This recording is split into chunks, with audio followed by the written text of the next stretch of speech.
well, let's call the regular meeting of the Cape Coral Charter School Governing Board to order. Today is Tuesday, December 13th, 2022, and we are hosted by Oasis Elementary North, 2817 Southwest 3rd Lane, Cape Coral, Florida. And if we could start with a moment of silence.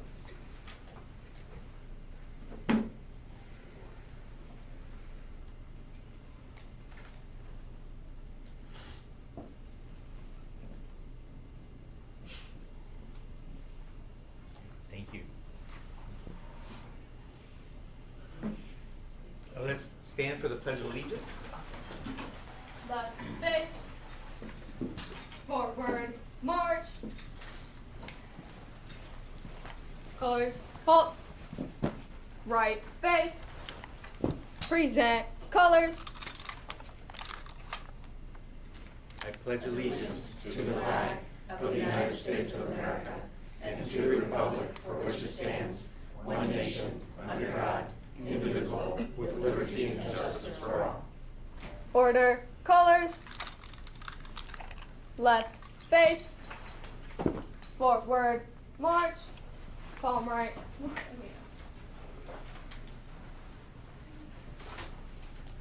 Thank you. Thank you. Okay, we'll begin with our roll call. Minaya. Present. Rodriguez Mian. Present. Ataselli. Present. Campbell. Absent. Excused. Jackson. Present. Long. District 6. Absent. Excused. Says. Here. Hoagland. Here. Great, thank you. We have a quorum, and now we'll move to the approval of the minutes. They were in your packet. If we could have a motion to approve the minutes. Motion. Second. All in favor, say aye. Aye. Great, thank you. And now for the approval of the agenda for today's meeting. Motion. Second. Okay, all in favor, say aye. Aye. All right, thank you, motion carries. Now this time is set for public comment. So if anyone would like to speak, we have up to 3 minutes per individual and 45 minutes total that we allocate. So if anyone would like to make a public comment, they would go to the front of here. Okay. Yes, please. So any comments? Other comments? Okay, seeing none, we'll continue. All right, thank you. And now it's the consent agenda. Mrs. Collins, anything you'd like to share before we take a vote on the consent agenda? Dr. Minaya, A, B, C, and D are requests for approval and acceptance of additional ESSER allocations reserved for all 4 schools.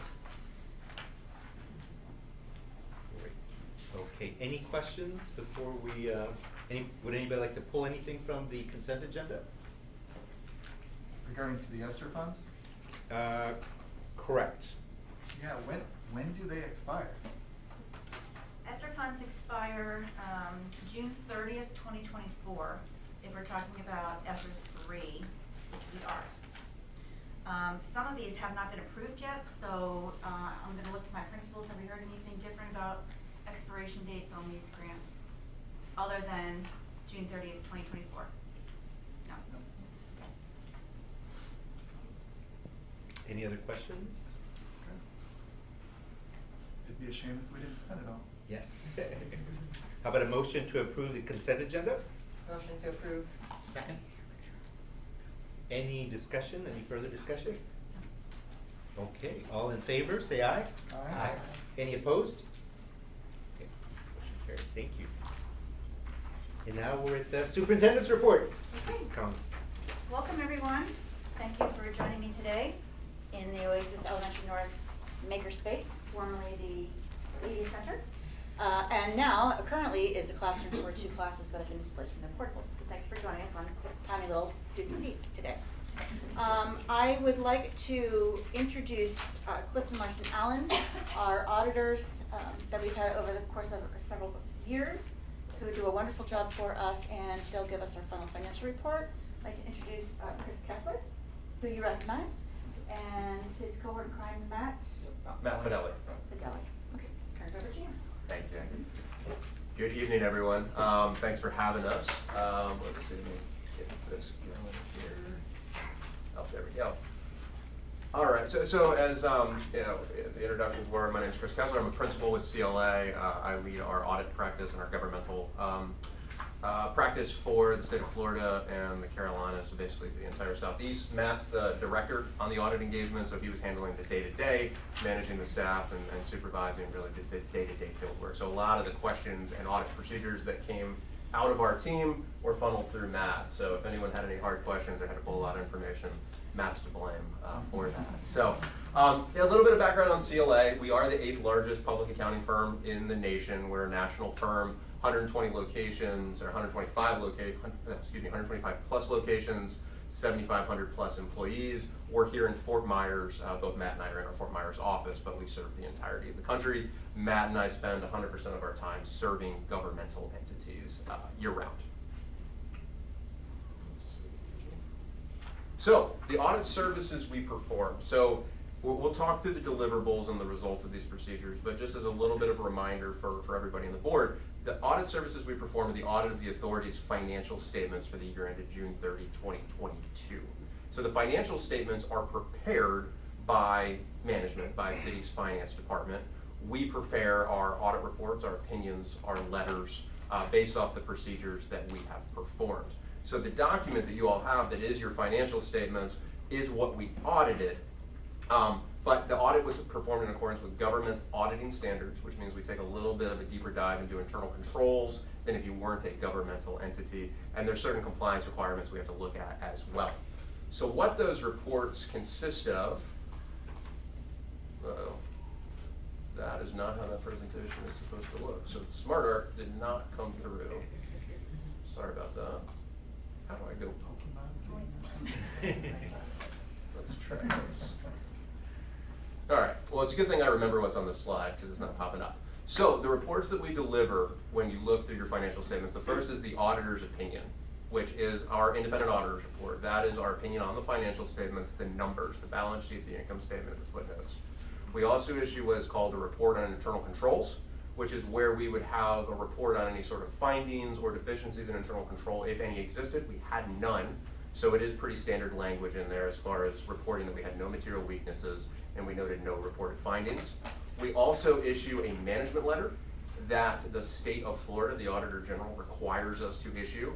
Again, if there were certain issues, whether it was compliance, internal controls, best practices, and we had something that rose to a level of a reportable comment, we would include it in that management letter, no such items. And then we issue a governance communication letter, which is to you all, as the board, summarizing the results of our audit procedures. So when you look at the deliverables that you all have, those first 3 reports that I talked through are included in the financial statements. They're required under the statutes to be included in the financial statement document. The governance communication letter is a separate communication, much shorter, that goes to you all. If there were any sort of issues, concerns, challenges, anything along those lines, they'd be included in this letter. There are none, so it is fairly standard language that is in here. But I do want to talk through some of those required communications that we have to make under standards here. So the first is, as I mentioned previously, our auditor's opinion on the financial statements. It's unmodified. So that's a clean opinion. And what that means in the scope of what we do from an audit perspective, our audits are performed testing significant material and higher risk areas and performing samples and analysis on those areas, whether it's on the balance sheet or your income statement. We don't test 100% of the transactions. We don't test every dollar that's in your financial statements, but we identify where our higher risk areas are, where our material balances and transactions are, and we sample and perform test work on those areas. And so as a result of that, we had a clean opinion, so unmodified. It's the highest level of opinion you can receive in the work that we do. The scope of the audit, it proceeded as planned. There were no changes along the way. Everything was as we expected it to be once we got in and performed the audit. The significant accounting policies were in accordance with generally accepted accounting principles and practices. And also there was a new accounting policy or new accounting principle that was implemented during the current year called GASB 87. So GASB is Governmental Accounting Standards Board. They are the regulator that determines the standards and the policies that governmental entities have to follow. And there was a new standard that was very large. You may remember us talking about this last year. This standard requires you all to capture all long-term lease obligations. So contracts with a contractual obligation that is long-term and non-cancelable, and put that on your balance sheet as if it was debt, if you will. So if you enter into a lease for a building for 10 years, you would then take that entire 10-year payment, put it on day one on your balance sheet, and then a capital asset as well. So you're putting an asset and a liability onto your financial statements.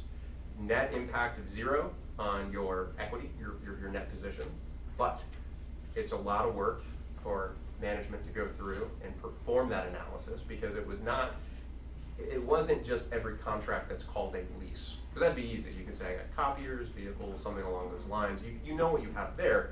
The standards go a little deeper into what constitutes a lease, and I'm not gonna go into those details and bore you all, because it's taken years for a lot of us to get familiar and comfortable. But know that the finance department over at the city and the team here has been working very hard over the last couple of years to get that information for the 22 implementation.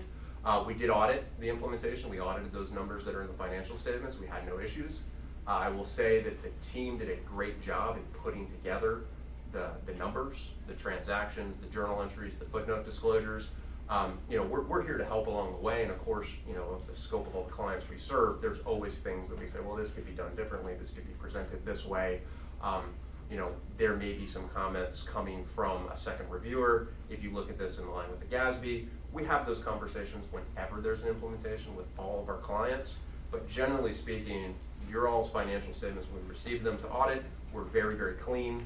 The implementation was very, very well done, and we had no issues or adjustments with that. So that's a big kudos to the finance team that put these together and everybody that worked on that. A lot of our clients were not in the same shape and came into that implementation with not as high of a quality level of information as you all did. So that's a big kudos to you all. We had no reported findings within our audit. There was a internal control finding last year, and when we start our audit, the first thing we have to do is follow up on that to make sure that it's been cleared, or if it hasn't been cleared, then we have a repeat finding.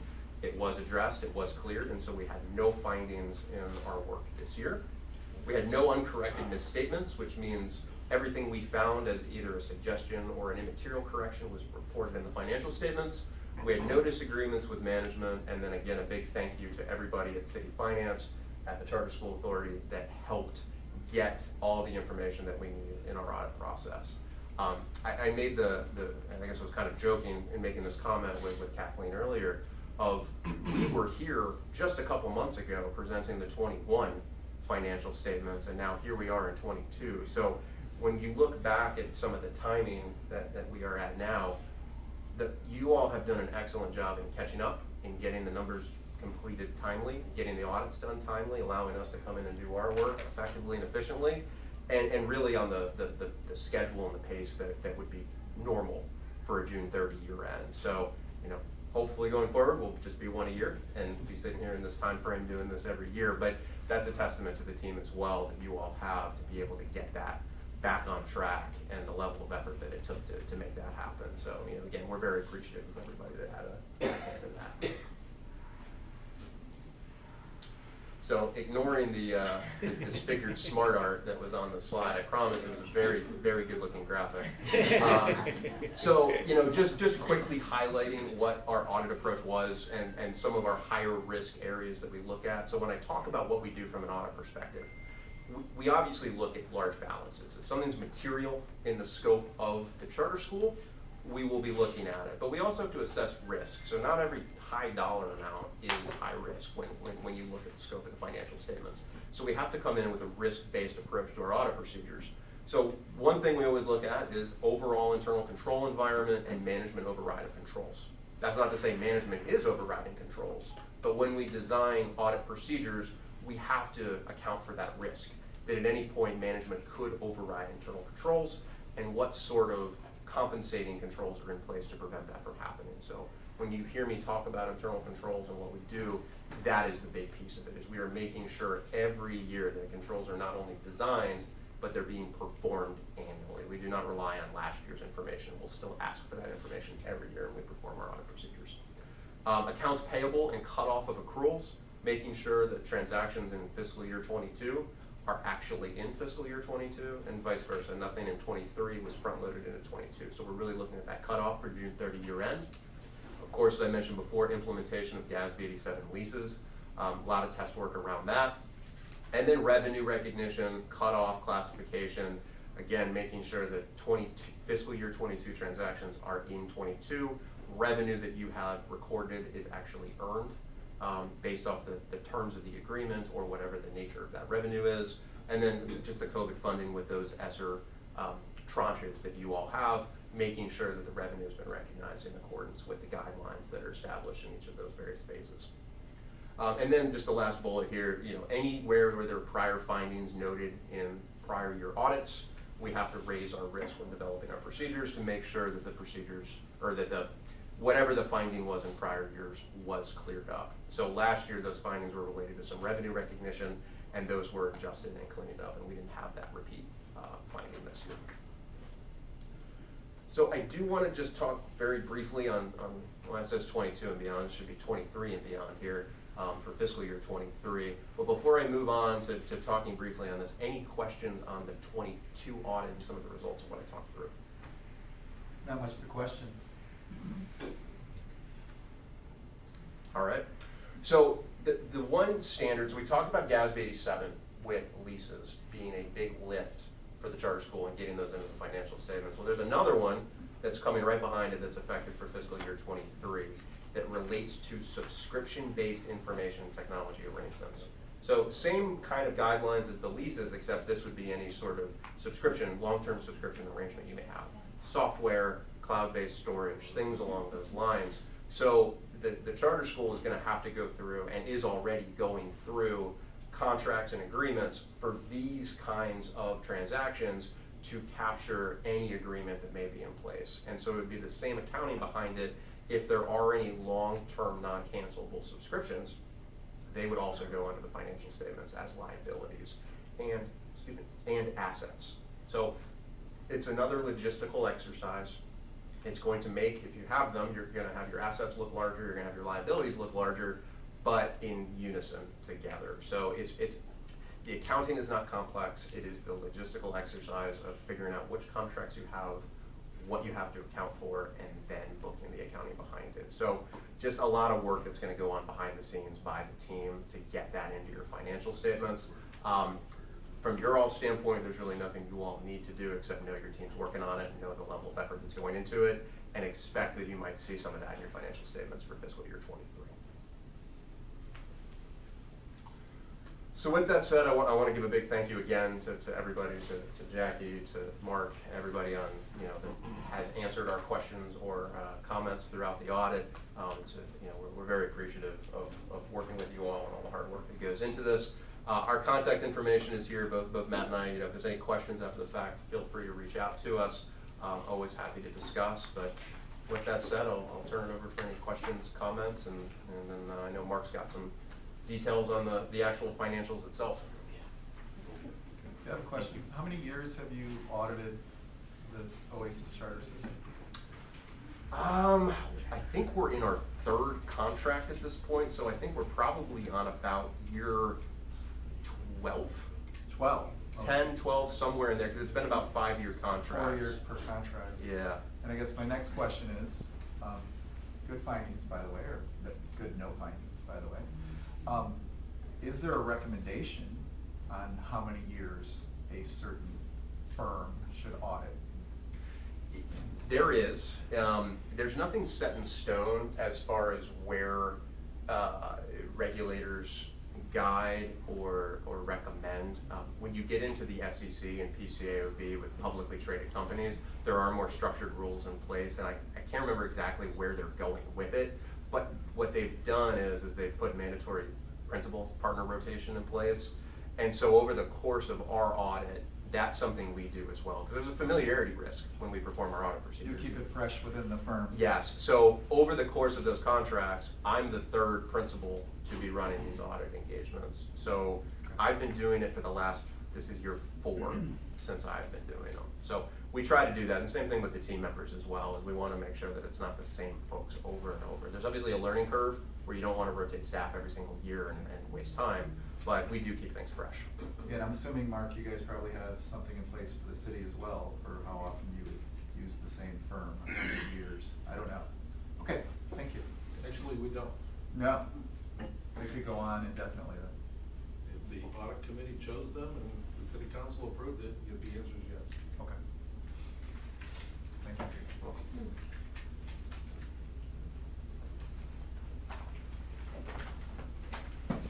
We'll see you next year, guys. Yep. Thank you. Thank you.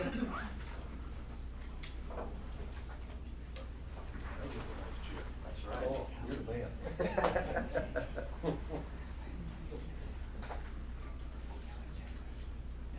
Thank you. Yeah, just the right click thing, or left click? Yep. That's a really nice one. So, good evening. Mark Mason, Financial Services Director. Appreciate it, Chris. Great working with this one, with this prior year. We were very fortunate. We had some, the folks that were in finance had been there through several other audits in the past, which allowed us to really focus and dig in, and actually put this in the front burner and get it done in the 3.5 months that we were looking to try to get this thing done. We have an obligation to try to get it done by 9/30 every year. It doesn't always work out that way for a variety of reasons, not least of which getting hit by a hurricane certainly has an impact on when we're going to finalize certain things, but that is our obligation to try to get that done in that time frame.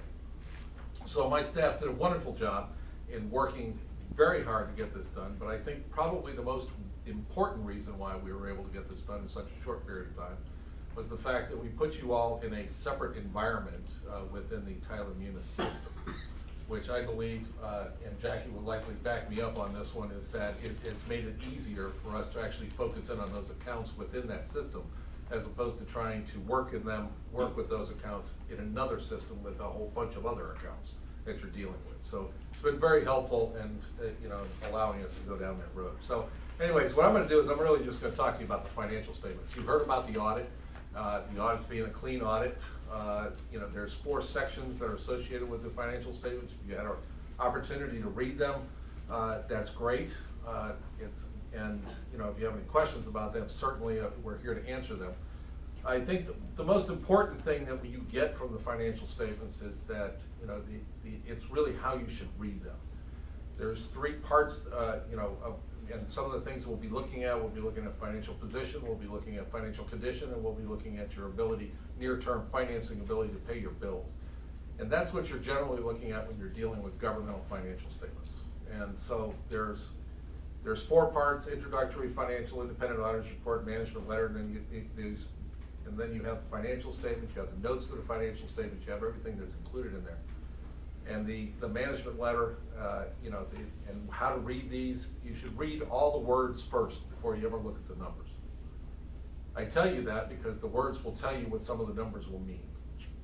If you're just looking at numbers, you're thinking that you understand what they mean, but that's not always the underlying meaning behind them. So I recommend that if you're going to read them, read all the words first before you ever look at the numbers. Okay? So the auditor, as he pointed out, they issued an unmodified clean opinion regarding the financial statements. Financial findings, there were none. All prior year findings were cleared, as Chris pointed out to you, and there are no current findings or recommendations for improvement. So we're looking at, when you're analyzing the financial statements, as I pointed out, you're looking at your near-term financing, you're looking at your financial position, and you're looking at your economic position. Near-term financing, overall, you saw a net decrease in your fund balance of 0.01 million. That's a very small decrease, but that basically says that you operated, the revenues covered your expenditures. You had a slight increase in the expenditures for a variety of reasons, some of those of which you have zero control over. When you're talking about the cost of health insurance, or the cost of, from a timing standpoint about when they hit the books. But overall, you ended up with $10.3 million in fund balance. As of June 30th, 2022, your net position amounted to 2.7 million. Part of that net position increased about 1.4 million. It sounds like a very large increase, but part of that increase is the implementation of GASB 87, as well as there were some changes associated with the FRS, which provided for this change in your financial position. Now, the financial position is a part of the full accrual portion of your financial statements. So you have full accrual and then you have modified accrual. Modified accrual is almost near cash accrual or cash basis, but your full accrual takes into account every single item that you may end up paying for at some point in time in the future. So the implementation of GASB 87 added a little over $7 million to your fixed assets, but on a net basis, as well as about $6 million in liabilities, both short-term and long-term, with respect to the current lease that you have with the city. That is the primary lease that you have, although there are some other ones, copiers and things like that, that also have an effect.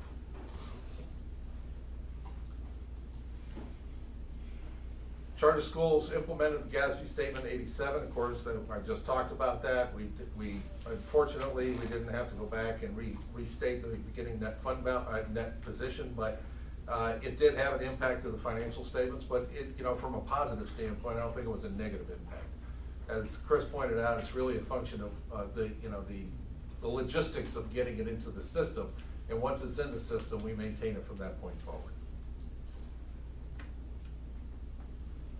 So from a financial condition standpoint, this is where you're looking at your cash, whether you have your stability of your revenues as well as your expenses, things like that. And we look at your financial conditions as you're in good financial condition. You really are. You have good favorable cash position. It's not like you're spending it down on a regular basis. You're not paying for things that you don't need to be paying for. You have stable revenues. This is the funds that come in from the state, as well as you have other stable revenues that come through for your internal funds, things like that support your operation here. Plus the grants. Right now, there's a certain level of stability with grants that are coming in that are carryover from the COVID period, the ESSER funds that you have that are available to you. But those ESSER funds are going to run out at some point in time. Okay? And the ESSER funds do not replace your current operating revenues. It's important to understand that. It's over and above what you have for your operations. It's not designed to replace it. All right? Expenses do continue to rise due to inflationary pressures. I swear, today, I think New York was absolutely jubilant over the fact that we only had 7.1% inflationary increases versus the 8.9% that we saw a couple of months ago. But it's still 7.1%. And it's still high. And that affects not only the people that work here, but it also affects the operations of the system and the cost of things that we end up having to buy to continue to provide services to the students and in our teaching of the students, but also everything else that we do here. I think the most important thing, when it comes to pride and how proud these charter schools can be, is you maintain your A rating with the Florida Department of Education. And I'm not even sure that there was a time when the school system didn't have an A rating. And if they did, it was a long time ago. Probably when they opened. And that's actually reminded me, because I told Dr. Collins this tonight when I got here. I said, the last time I was in this building was when it opened, was in 2005. Welcome back. And it was in this room, and I remember these little chairs. That's why when I heard that we were having this meeting up here, I said, God, I hope they have a chair I can sit in. 17 years later. Yes, and I think the school has weathered well. I know that we have the air conditioning issues, and I certainly won't keep you here any longer than necessary. And I think we just ordered the new replacement air conditioners, or will be here soon. So hopefully we'll get them in here soon. Financial condition, again, some of the things that we have that we look at that are affecting our conditions for the future are probably very important to understand. We have trends in population. We see growth in population that continues to, create an increased need for schools. Lee County, I think, recognizes that there's a need for school. They're building a new high school, I think down south somewhere. But there's a point in time where they're gonna have to build new schools here in Cape Coral as well. The revenue trends, yes, we saw an increase in revenues of 9.9%, but that was because of the ESSER 2 and ESSER 3. That wasn't because of the normal recurring, revenues that we get from the state of Florida. That's not grant related. Expenditure trends, again, I can't, we still have inflationary pressures, and I don't expect that to change. So Mark, I was gonna ask that question, so 9.9% of our current revenue is coming from the ESSERs, so that would be our gap in '24 to make up the 9.9%? I think what happens is that the. Or is it accrued up front, all of it? We do not accrue it all up front because we don't know that we're gonna spend it. It's on a reimbursement basis. So we have it, we go out, we spend it, we turn around and we apply back to the school district for the reimbursement comes back in. It's basically, it covers itself over a period of time. But I think it's really to understand what ESSERS is for, and what we're utilizing it for. As I understand it from Dr. Collins, it's catch-up. In trying to catch up the students back to, I think, where they should be, right? I don't want to speak for her. Discretionary. And I'm certainly not an educator by any stretch of the imagination, so, that's what it's used for. And Mark? Yes, sir. Do you see any appetite for the city council to, given the growth in population, given the A ratings and the excellent way that Oasis is run, for growth in terms of an additional school or? They don't. And I the don't. the reason is? It's probably more for the fact that, it's the funding and whether there is sufficient funding that would actually support a new school. At this point in time, there isn't. And the hard part is that the funding we get from the state today doesn't actually cover the cost of the schools as they exist today. And that's actually the hard part as well. So the idea of going and opening up a new charter school, there's not gonna be sufficient resources coming back in to pay for the new charter school. So the modulars that we're ordering, You're paying cash for those, they're up front. You're not paying anything else beyond that. It's the cash for the modulars, but you're gonna have to pay the electricity on the modulars, you're gonna have to pay the water on the modulars, which is very little different than what you're currently doing. But I don't think we're using 2 of them right now. And so those increases in cost will impact us going so forward. even though these are city buildings, let's say that instead of the modulars, hypothetically, we added a building, that wouldn't be, The modulars are, I wanna say the modulars are gonna be in the $200,000 range. building would be in the. Building's gonna be in the $2 million range. At least. So, it's a big difference between what we're talking about in discussing costs. So Dr. Moran, it's a very provocative question, but I think it's clear that Lee County needs to build more schools. Until funding changes with the state, it's tough to be in the business of running. Or they share their revenue, right? Yeah, or they share the revenue. It's tough for the city to say, we want to be in business, it's something that can't be fully funded. So maybe if Lee County does share their revenue, their sales revenue, that might be something to discuss at that time. Yeah. At that time, I'm assuming that at some point in time, they'll probably renew it. I mean, it's hard to get rid of that. Once they've got Oh, it, yeah, it's yeah. hard to get rid of it. And this So- time, hopefully we'll be included in it, right? Yes. Yeah. Well, statutorily, they'll be required to. Yeah. All right, Okay. that's good. That should be coming up in a couple of years, so. Should be, 2028. 2028. Wow, it's just like right around the corner. Well, it is for me. So some of the economic conditions, again, recruitment and retentions, teachers, I think, will continue to be a challenge. And again, I think the educators here can tell you that better than I certainly can. But I think we've all heard it. You've heard it at your retreat, you've heard it at other meetings. I think it'll be an ongoing issue for us, long before there's a good recovery in the economics of this city. Inflation continues at a brisk rate. You heard it the other day, 7.1%, nothing has changed. Cost of living increases, and they do continue to put inflationary pressure even on the expenses of the school system. So, we're governed by whatever it is that the state does, and, from a funding standpoint, that impacts what we can do.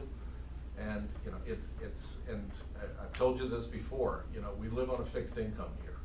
The ESSERS funding has given you an opportunity to do something more But as I understand it, it's really designed to catch up the students for the COVID period, more than anything else. And I think, you know, all your folks are doing a wonderful job with it. You're gonna get some more money, which I have no idea where that came from. So, you know, somebody apparently isn't using it somewhere else. That's normally what happens. Or a school closed and they're not gonna be using it, so they'll divvy it up somewhere else. So in conclusion, from a near financing standpoint or on a cash basis standpoint, you know, you're certainly well able to meet any ongoing obligations in the future. Your financial conditions is very good, and, you know, the overall economic conditions, we believe, will continue to have an impact on the school operation and funding. I don't think I'm telling you anything you don't really know, but you know, it's always good to hear it from somebody else, right? So that's it. And I appreciate the opportunity to be able to show you the financial statements. We have our friends that audit it, which, you know, and we get to tell you how well you all did. That's what it really comes down to. No question. So for years, the community and the school always, we were always teetering on this brink of, is the school gonna last? Is it gonna be financially stable? But in your expert opinion, and financially, what does the future of our school look like? Oh, I know you kind of showed us a glimpse of this one, but I'm talking 5 years from now, without ESSER funds, without, are we sustainable, are we in a great spot? Since we've combined with the city more, are we in a spot where we're gonna be? You know, I think, well, I hate to really talk about this because I'm not an expert at it, but I think your testing is gonna tell you whether your schools are gonna really do well in the future. You continue to be an A-rated school, you'll continue to attract students here that will wanna go to school here. From a funding standpoint, we're relying on the state.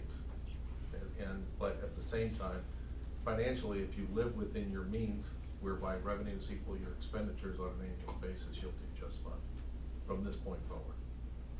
Do you think, we feel we're in a better position now Oh, than God, we've been in yes. the past? Way That's kind of better what I want the position. community out there to hear, to know that we're As in a far better as I'm position. concerned, you are. It's getting tough questions tonight. Well, with the changes that we've made with the lease, those things, we've taken on a greater role, and I'll be talking to you here shortly about something else, the chapter 26, so we'll kind of go through that a little bit. But, you know, the changes that we're making are designed to ensure that your viability as a school system continues well into the future. Appreciate We it. That appreciate answer that. that? Yeah, exactly. Okay. That's exactly Thank what you. we're looking for. All right, appreciate it. All right, any other questions? Thank you, sir. Okay. Thank you all, appreciate it. And I would like to thank Mark's financial team. They've done some hiring in the last couple of months. We've got a budget analyst now. We've got a new comptroller that we met recently. He has quite the team.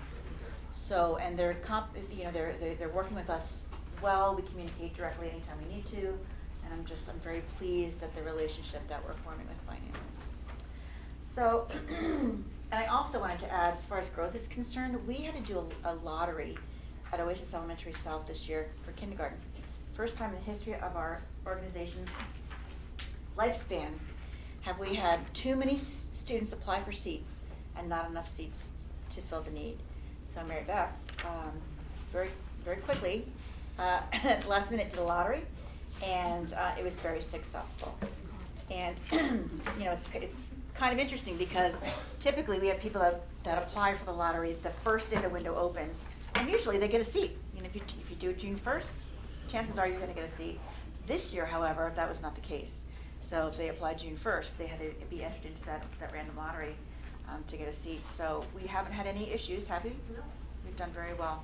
So that really shows the nature of the growth that we're seeing here in our. How many short? How many were we not able to cover? About 35. 35 to 40, I think, yeah. So I'm just going to speak very quickly. Mr. Brown, can you, oh, there we are, on screen. About a couple things that we're in the middle of right now. Our year is winding down. But I did want to share with you, this is our Cognia Award, Circle of Excellence Award, and Schools of Distinction Award. We were recognized for both awards. We went to Lake Mary, Orlando last week, and it was quite the reception. So the Circle of Excellence Award, we were the only system in the state of Florida that demonstrated outstanding leadership in innovation. in support of best practices and a commitment to continuous improvement. And that was a very nice award. We are, for our School System of Distinction Award, and Cognia will be coming in January to present that award to us. There are only 38 systems in countries across the globe for excellence in education, based on the results of their accreditation engagement review process, like us. So that's quite an award. So we're doing something right. Now I have to dive in and make sure that we continue to focus on continuous improvement, innovation, student-led education, because we're at a level now where it's going to be very hard to do even better, because we're at the top. So I congratulate. And I said, when we were on stage, I said, this is not the work of just one person. I said, my team is here, my principal team. This is just the tip of the iceberg, because under the principals were the teachers and the support personnel that helped us go through this, and all the stakeholders that were interviewed that helped us get to the point where we are today. So I wanted to thank everybody. Moving forward, we had a teacher leadership course that began today. Dr. Romano at Oasis Middle School led that course. We had about 13 teachers that have a desire to be a leader in our system. So we're beginning our succession planning process. It was a very good course today. It was about an hour and a half. And Brianne is very focused on what it takes to be a good leader, how to have a good leadership following, because if you don't have the buy-in of your staff and your teachers, the leader doesn't get very far. And what the world looks like as far as education is today. It was very, very good. She's going to offer 6 more sessions throughout the year. And she's also doing the same thing for our AP group about being a good instructional leader. Because you have to remember, our principals are very different than a Lee County principal. Our principals spend a lot of time managing the grant funding, the planning, the execution of the grants, writing of the applications, the amendments. They spend a lot of time doing that, when their real, true focus should be on being in the classroom and being good educational leaders and leading their teachers and their students. So they work hard, and their job is significant. We have our first youth mental health awareness training in January, the day before our kids come back. We can only have 24 staff members participate in the training, and so the first training will be for Oasis High School and Oasis Elementary South. And then we'll do another round of training in March. The goal by July 2023 is to have 80% of your staff trained in this mental health awareness training for staff. We're not even close, but I can tell you that Lee County is not close either, because getting these trainers, getting a trainer to come to train you is very difficult, and there are a lot of stipulations on the fact that you can only have 24 participants in a class at any one time. So we're getting there. We're getting close. We recently had a virtual meeting of the administrative team and myself with Mickey Zitzman and a couple of his representatives from Florida Atlantic University. We went back in 2019, if you remember, to see what they were doing as far as being the premier STEM academy back then. Well, we've come a long way since then. They've come a long way since then, so we wanted to compare notes. But what they now have is a Stiles Nicholson Teacher Academy, where they would like to train teachers using grant money for free in educational topics across subject areas, which is terrific. So what our principal team determined was that it's time for us to go back to FAU and really see what they're doing, get our staff to participate in their free trainings for STEM and for other subject areas that focus on creativity, collaboration. What are the other 3 C's? Creativity, collaboration, critical thinking, communication. That's the key to success in today's educational component that we need to focus on across subject areas. So it was a great conversation. We will be making a big field trip coming up after the first of the year. As far as our Hurricane Ian disaster leave program that you approved last month, we have a donation of 40 hours, and we have 2 requesters so far. So we're making some progress. We are aligning our student handbooks for consistency in policies and procedures that focus on payroll. We had a payroll internal audit by the city's auditor. She asked that we do that, and we're making progress on that. We have Lisa Orcutt and Angie Klein from the city's HR department are here today. They're going to be making some presentations for you based on what you wanted us to talk about at our recalibration meeting. And that was teacher salary increases and what that would cost us, and also what we can do to promote, recruit, and retain more substitute teachers and teachers in general. And also we mentioned that there was compensation compression in certain categories, particularly of employees, Pair 1s and Pair 2s. So we put that into unfinished business because this is just an informational session for you. We want you to understand what the costs are going to be. We're not necessarily going to vote on anything tonight because it's not been approved as part of our budget plan, but it's something that we're going to need to be thinking about when we start our budget process for next year. We need to have further conversations with Mark Mason because we are going to be receiving a teacher growth allocation, which is for teacher salaries, but also for instructional personnel. And that might be a way to fund these increases that Angie and Lisa are going to be sharing with you today. So it's informational purposes only. It is not, we're not voting on that plan, but we want you to understand what this plan is. And you know, we're wrapping up a year. It's been a very interesting year. It's been another abnormal year. Hate to say it. You know, we started out great, and we had a hurricane mid-year, and then we had AC, issues based on the natural disaster that we faced. I think we really wrapped ourselves up and got ourselves up and running quickly. But you know, as we're looking into the future, and as we look back, I guess, on 2022, I think the highlights of that year, despite what we've been through, are the fact that we've developed a relationship with the city that's viable and sustainable in a lot of different areas: finance, IT, HR, facilities, and we're making good gains. It's a progress that's in place. We talk regularly, depending on what the issue is at hand, but we're getting very close to developing service level agreements, working on Chapter 26, which Mark will talk to you about today. We feel very good about the commitment that we have on both ends. There's still more work to be done, but we're very happy about how far we've come. So in the city manager's report today, we have special guest Damon Grant. Is he still here? He had to step out, take a quick Okay. phone call. He will be able to give you an update on where we are with our ACs, because those are the biggest issues that we've faced. He's got some really good ideas. If you have any questions, you can certainly ask him. I think it's important that you hear from him as well. So that's all I have for my report. Are there any questions? Just a comment, I think we need to make a really big deal out of this Cognia. I don't know how big of a deal we can make out of it, but I know you shared it with us, but how do you share it widely? Well, my assistant Kathleen wrote a press release, sent it to media, sent it to the news press, sent it to the Breeze, sent it to the city. Any luck? We'll see if it gets No. some play. The How long scientists. ago?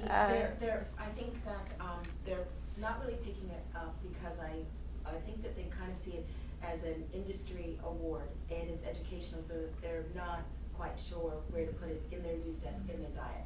However, this morning, Mrs. Collins and we had a conversation, and she has agreed to allow me to write a piece about us, a vanity piece about our school system and some of the personalities that inhabit our world, and how we have this, we laugh about it, we call it the secret to our sauce, that is really viable and sustainable and equitable, and we think there's a larger audience that will pick that up in print. So that's something that we're trying to do by the 1st of January. That's going to be my winter break joy to do, absolute joy, Mrs. Collins. But I think that's what it is. So it's not that it's not phenomenal. It's not that it's another feather in our city's finest cap. But it's just they see it as an industry kind of award, and there's no place for it right now in the news desk. But we're going to push it forward. The Scientist Society, they're having a dinner on Thursday night. They're going to acknowledge our award. I'm going to that meeting. So people know about it, but. Is Chris Pyro still our marketing? Has he been made aware of this, or? He has not, but we are working with him on something else, so Yeah, we can also ask him to push it out. I was just in a meeting with him a couple hours ago, and he's leading which marketing firms help the Horizon Council. And the only reason he can't do it as his own firm is because he's the chair of the foundation. But he would be able to provide some great recommendations. Absolutely. We can contact him. Mhm. Sure, he's on our list. He will be. Okay, very good, thank you. Okay. Thank you, Mrs. Johnson. All right, and now we have, the city manager report. He's back up. I guess that would be me. So anyways, we've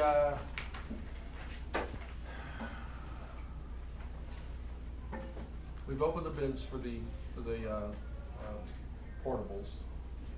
And we're working through them to make sure that these are the right portables this time around, so I think by the time we have our next meeting next month, we'll tell you how much they are and how much it's gonna cost to put them in place, okay, and be ready to go. We've already transferred the $1.6 million you've set aside over into our accounts in order to be able to start work over there.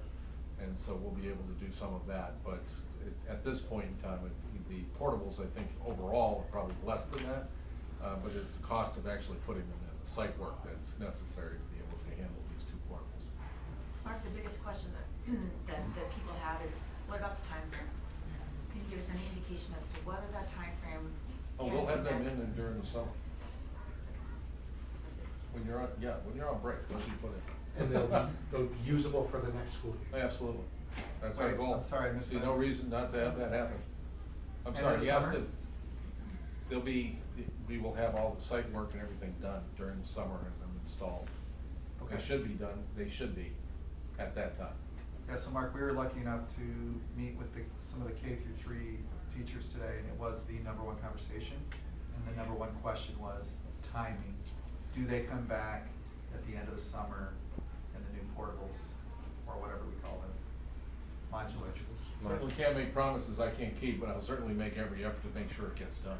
That's the How's plan. that sound? That's the plan. Okay. Yeah, this has been a process that's been very long, we keep kicking. We have the 2 can down the teachers road. right here that reside in that. And it keeps slipping through our fingers, you know, we have to do Apparently. the impact study again, because one expired. We had different city managers come in, we had different mayors come in, so they've been waiting with bated breath for these to come in. We, as a council, have been waiting for them, and so it's really reassuring to hear a tentative timeframe like that. And hopefully it doesn't get kicked down the road again, and we can count on that. Again, I can't make promises I can't keep, but I'll certainly make every effort to make sure that they try to get done. How's that sound? That sounds great to me. That's the best I I think can you're do. the man. The bid has been awarded to a Help me company, out. is that correct? We've opened the bids, I think we may have actually awarded it. Damon was here to be able to give me an idea, but Okay. he's still outside on the phone, so. We'll ask Gail. And we have enough funding set aside that they can start this process. Yes, we may have to come back, once we have a final for the site work, but I don't know what that cost will be yet. And that's for how many units? It's 2 modulars, 8 classrooms total. So the 2, okay, clear. And it's my understanding that we can't start the playground until those are implemented, correct? I have inquired about that. The majority of the module, I can't say the word. Modular. The work has to be done before the playground can be started. That was the recommendation from, Damon's, and Parks and Rec. And the capital improvement person, Gino, that's working on it. Yeah. I don't see the relation, so maybe we'll hear from him why. Yeah. It's a lot of site work prep, I think, is the issue, but Damon can speak to that. Maybe there's some cost savings. Part as Maybe I there's a cost understand it, savings. is that when we take out the old ones, we have to go back in there, we have to upsize the water and sewer lines. Primarily the water lines, because the modulars will have, sprinkler systems in them. And so it has to have a greater amount of pressure in order to keep the sprinkler systems charged. So there will be a lot of work that will be done around there at that time. You're getting them all excited, Meg. Sprinklers, that's nice. So the ones in green, you guys, you all teach over in the modulars? Yes, ours Okay. are unusable right now, so we're in here. This is our classroom right now. Share. This is a pretty nice room. Share. Share. We would prefer not to start next year like this. Yeah, I can understand that. Yeah, yeah. It's a Again, disservice to our students. I'll still make every effort to make sure that you don't start next year like this. Although, it's been a long time since I've been in this building, so I'm not sure how it would work. And I'm not an educator, so. Okay. So, you all have chapter 26. Mark, Oh, just one quick question, Yes. Mark. The other point that came up is that during the Thanksgiving break, the air conditioning, of course, was shut off. And when they came back, the rooms were so hot that even though there was air conditioning systems that were trying to do something, it was still not livable. So the question would be that, given the Christmas break coming up, could we turn the air conditioners on the Saturday before the students come back, so that that makes it more manageable on Monday? as soon as Damon comes back in, well, let's ask him that question. You're actually getting into a depth of things that I'm not really sure I can answer those questions. Well, the issue was the temporary unit's running on diesel, it's not electric, so they didn't want it running all weekend because of the diesel fuel, I think that was the issue.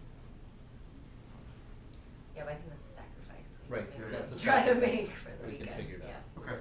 Hopefully it's just a short term. Yeah, Because just a that's short term. on its way, Right. the part we need. Okay. All right, so anyways, chapter 26, the long-awaited adjustments to chapter 26. I will tell you up front, there's not a lot of material change here. Mostly There's cleanup. probably more cleanup and Yeah. clarification.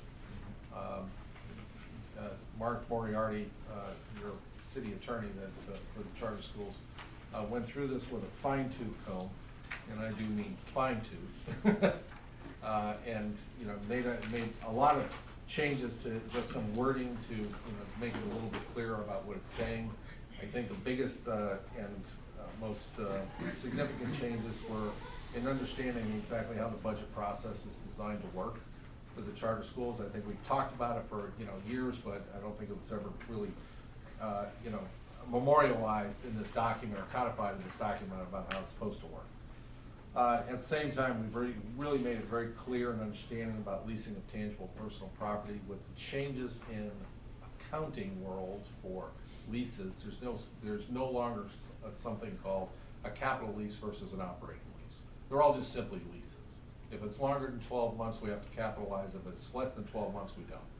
And so it has an impact about what goes before the city council for approval and what doesn't. So that's basically some of the things that we wanted to put in here. We cleaned up some language regarding how we recommend revocation or suspension of any Florida teaching certificates, things like that, and made it a little bit clearer to reflect statute, I think, and updated the code accordingly. And basically that's it. There's just simply not a lot in here other than, I think, in 2615, yeah, 2615 3C, duties and powers of the city. We've added a section in there, one, that makes it very clear about the authority's annual tentative budget, what it would be called, what it would be, and that the city council is the final approval for the budget, because from a controlling standpoint, that's where it's at. So we fold your budget into the city council's overall in the city's budget, and when the city adopts that budget, your budget is included in that adoption. So does this, besides the cleanup, does this better reflect the relationship that we now have, given that the city is taking over some of the functions? We think it does. You think it does? The landlord? Yeah. Now, what?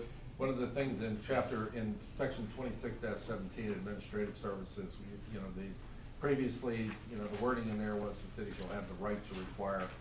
We've changed that wording to the authority shall use. So, this actually cements the bond between the charter school and authority and us as far as who's providing what services and how they're being provided. Does this speak at all to the service level agreement requirement that we'll have a service level agreement between the city and the charter school? It does not. It doesn't speak to the service level agreements Could we- at all. could we It add just that? simply says that we will provide the services, you know, and the services will be, you know, the services that we provide. Now, we are drafting up service level agreements. Would that be Uh, a but these major aren't gonna be change to signed. add the service level agreement If language? If that is an issue that the board wants to recommend to the city council, by all means. I believe so. I mean, anytime, in any other structure that I've been involved with where there's these dual types of relationships, that's the only thing we can hold on to, right, as a board. So, any questions or discussion there? Because maybe we make a motion and then that'll give them the appropriate, context to I'll be change it. honest, I mean, unless there's a reason to believe that there's an issue with the services, I don't see why the board would have to do that. I mean, at some time when there might be an issue, maybe it could be opened up. It can always be opened up. Well, that's. Yeah, because a service level agreement is really, really hard to define sometimes. Setting the parameters. Right, but we have the good fortune of Mark coming back, right? There's gonna be players that change, there's gonna be board members that change, and really, you know, our role as a board is what's the true sustainability of our charter schools? Do we And- believe there's a process now in place for us to arbitrate that? I Well, believe so. we've been requesting, and for all good reasons, we've been requesting a service level agreement through the transition, which has been over a year. And for good reasons of why it's not been made available to us, we haven't seen it yet. Dr. Minaya, if I may interrupt, I did receive a service level agreement from IT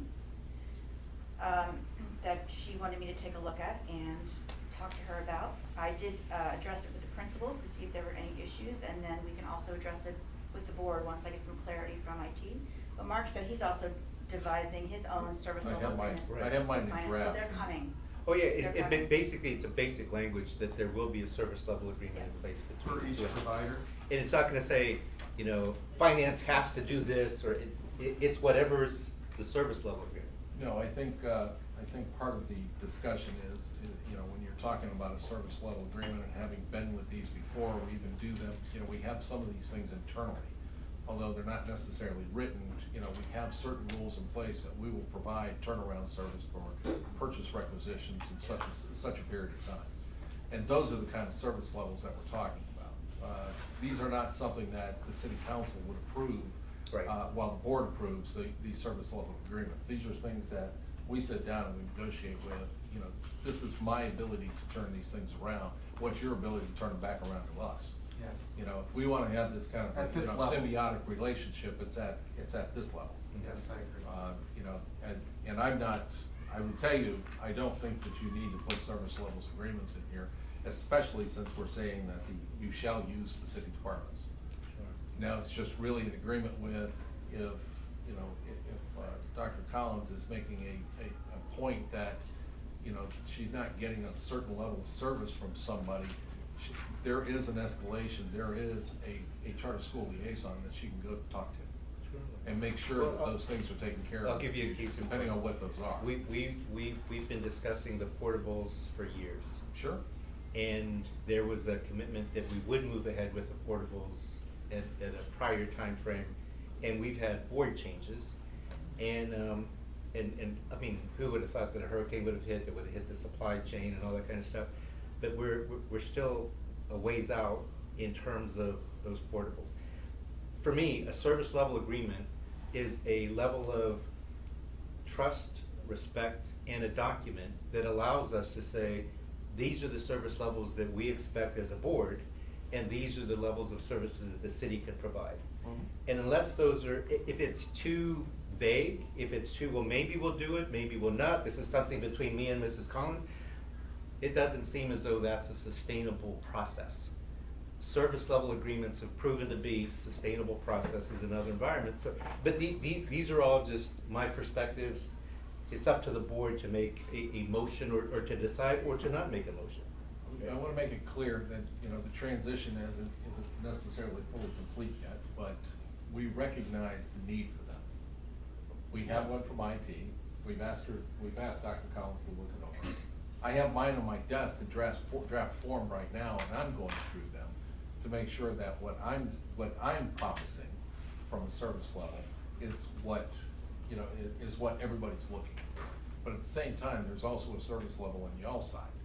Yeah. You know, and so that, you know, we wanna make sure that that relationship is captured in both sides. Right. It's not just a singular side that, hey, this is the service we're gonna provide, but I also need you to provide a certain level of service back to us. I need turnaround time for certain things, I need this information when I need it. Like we You know, were so those surprised, kind of- we were surprised that our, whether it's our principals or our administrative assistants would have to be doing more financial support than when we had other team members, right? So yeah, it would have been okay, just we didn't understand that to be the case. And And I can explain why. yeah, oh, of course, right, Yeah, and a service level of agreement would have provided will provide a lot of clarity Will there as well, provide clarity. right? So again, that's what other organizations use. It's up to the board to say, this is something that we would like to recommend be added as, you know, as a sentence in this document, or it could be, no, we're good as is, so. I think a service level agreement in place is much better than waiting for something to happen and then have to reinvent the wheel. I don't see why that's a bad thing in anybody's mind. I would. I don't think we have any problem fulfilling our obligation as well. We are leasing from the city, you know, as a tenant as well, so I think The that question service is, level where does it agreements belong? are. Where does that service level agreement belong? Does it belong here, or does it belong in each individual service when we negotiate it? It belongs someplace, and we don't have it any. This is the only document that really discusses the relationship Yeah, between but- this board and the city. Yeah, but we go through IT, and we go through finance, and we go through HR, we go all through all those things individually, correct? And they'll You do. each have service level agreements, right? Yeah, we do that individually, at that level, when we go through that service and agree on what it's gonna be. I'm not sure how it fits in here, maybe you can Well, reference it. maybe that would be a but- question, is there a place where it And could I fit? don't know if the portable was a good example, but how a service level agreement would have helped that, but I understand where you're going. So I understand where the board, the conversation is, from a practitioner's perspective, writing an ordinance with a level of detail is very difficult. Ordinance. So if you're wanting a service level agreement with a certain, Oh, just that a service level agreement will be in place. No, it won't be, you know, that on a scale of 1 to 10, they all have to be, you know, performed at a 9 level. It's just that a service level agreement will be in place. that is something that we could put in there, yeah. Or maybe we table it until we figure out this relationship between the city a little bit. The city's gonna be better. deciding on this tomorrow. Okay. Well, actually, it's being introduced tomorrow, and when it's introduced, we'll inform the city council that you have a desire to put a sentence in here that the authority shall use the city departments and personnel for purposes including et cetera, et cetera, et cetera. At the end, you know, for all services being provided by the city, there shall be a service level agreement. I think that doesn't associated hurt with it. anything. That's Yeah, fine. doesn't You know, hurt I anything. think. A level of understanding of Yeah. what's expected. Yeah, It's just a it's a reference. draft, Right, so, it's a you draft. know, it's. Because future boards would then know to, hey, you better review the service level agreement. If you're happy, great. If you're not happy, it's that service level agreement that you need to discuss. But it won't and define negotiate. them, so that's fine, Right, that makes yeah, I complete think sense. Yeah, okay. So I need a motion. We are motioning to, help me out with my wording, please. You could, if you like the wording that Mr. Mason used, you could make his, whatever. I will make a point of this, is that if you never come to agreement, you'll never have a service level agreement. So to make it a mandatory or an absolute inside of an ordinance makes it kind of difficult, especially when you don't come to agreement. I think we'll come to agreement. Just saying. I will make a motion to reference service level agreements for all services provided by the city to the Oasis Charter System in chapter 26. I second that motion. Any discussion? Does that sound like enough for what, I believe so, yeah. and that sounds okay to the, Yeah, I'm sorry, I'm not understanding. okay? The motion is to reference service Not- level that's my problem. agreements. That's my problem. How are we gonna, the ordinance needs to authorize. We can't define them in the ordinance, that's Can gonna we be say- impossible, right?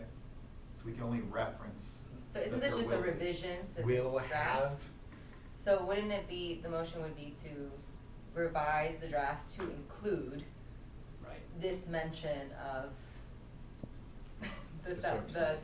the, SLS. yes.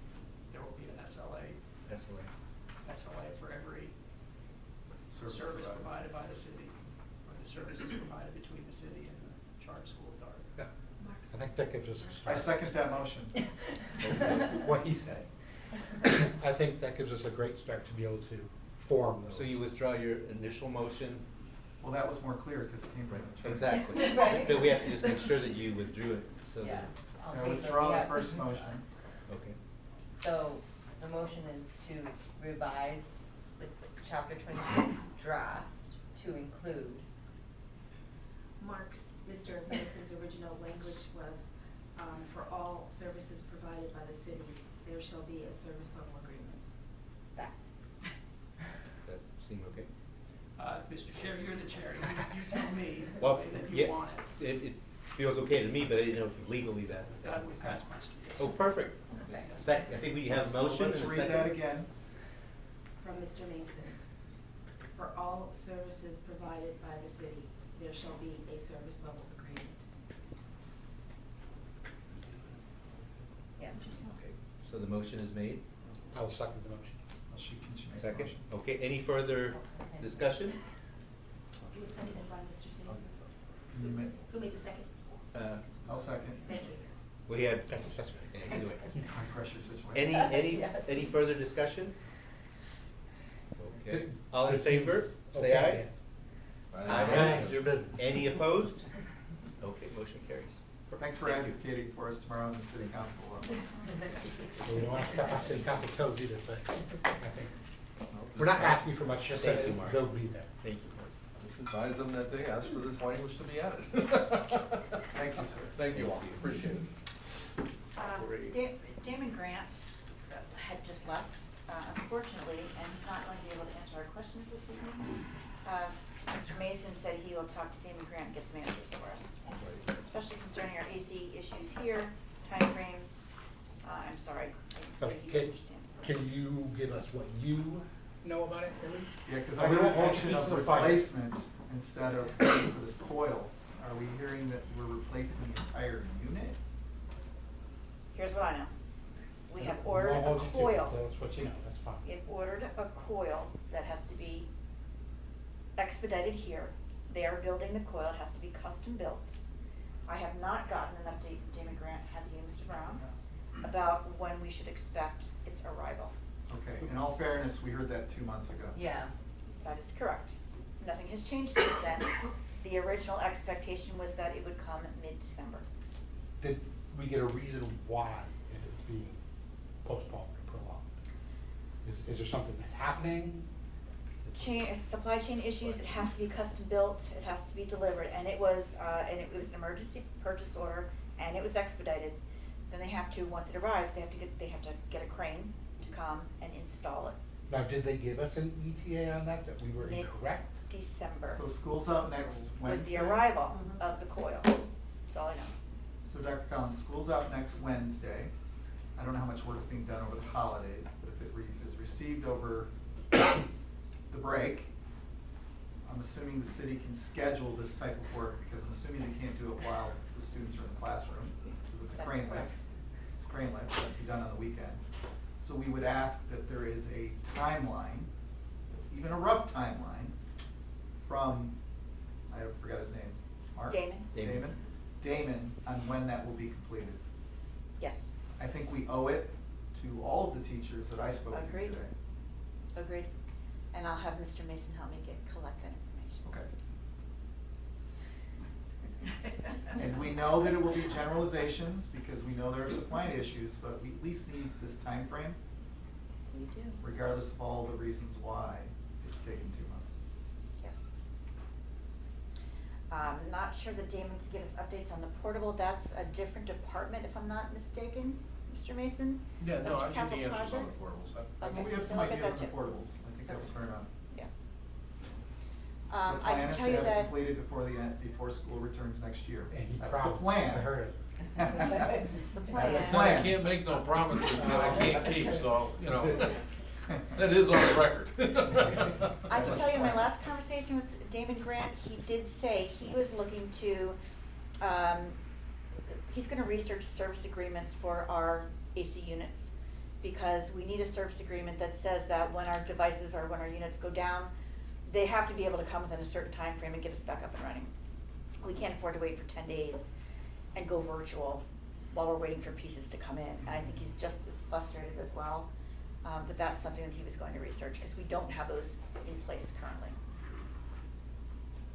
So when the message that I send out to the board, I will send out to the teachers, your teachers as well. Thank you.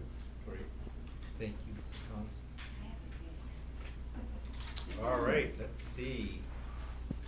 Quick chairman's report. Yeah, I think just the, It's been so wonderful to have our last two meetings in schools, right? And I've never seen the board this engaged in my 3 years. These chairs are tough. So, what are your thoughts? Are you okay with us coming into your space and having a meeting here? Absolutely, it makes it more accessible for us. I'd like to continue. No meeting until today. Yeah. Yeah. All right, and sincerely, our board definitely has a lot more insights based on your comments, actually seeing your real world, and then you get a chance to see, how we're able to potentially influence how things may change. So, thank you for hosting us, Mr. Brown, today, and thank you all for being here this evening. It's almost Christmas. And they missed the Christmas concert that I think is going on right now, so. It's over. It's over. We got one Thursday as well. Like if you green wanna do lemon. all right, well, how about do I have a foundation report? Mr. Chair, can I be heard on that? Yes, point? please. There's a potential conflict between the board's regularly meeting schedule and these past couple of meetings. So, as long as we make our regularly meeting schedule and we set it in advance when we make that schedule, I don't see a problem. But when the board switches its locations, Right. it's potentially in conflict with the order that the board made Perfect. 10 months ago or 11 months ago. So, okay. Good, Kathleen, you.